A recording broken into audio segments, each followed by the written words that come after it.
The Prophet of Allah for 13 years in Mecca, live this with me, 13 years in Mecca, prosecuted, harmed, sworn at, spat at, had dust thrown in his face. They killed his companions. For what?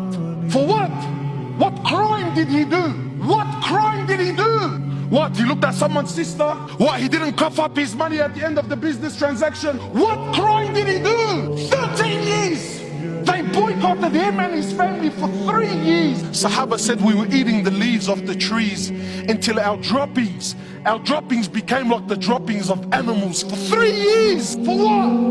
What crime? Sumayya radiallahu in front of the Prophet, publicly. I'm not telling you, wallah, you know what, that they started sending around a WhatsApp video about what. No. Publicly, live, in front of the Prophet and his companions.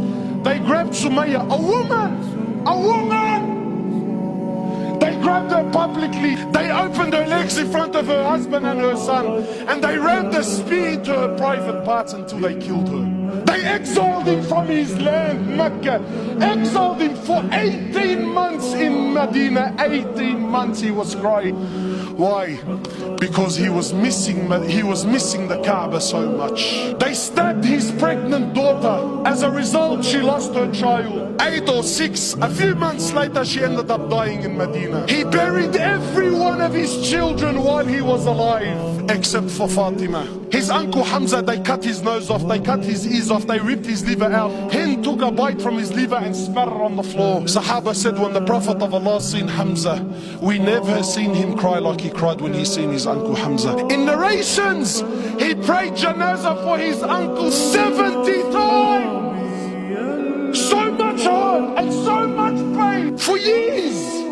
And then when Fatah Makkah came, and now he comes back victorious with an army of 10,000 companions, an army the which Arabia never seen in their lives. Men who at the drop of a word were happy to give their lives just to see him smile. He enters into the Haram of Mecca, 10,000 soldiers surrounding, and those people that harmed him for years and years and years. Where are they gonna go now, bro? Talk about the tables turning, huh? So he looks at them, he says to them, and what do you think I will do with you today? What do you think I will do today? They said, you're an honorable, generous person, the son of an honorable, generous person. The Prophet of Allah turns around and says to the kuffar, idhabu fa antum at-tulaqa. Go, every single one of you are free, I forgive you. Where's this sunnah in our lives, man?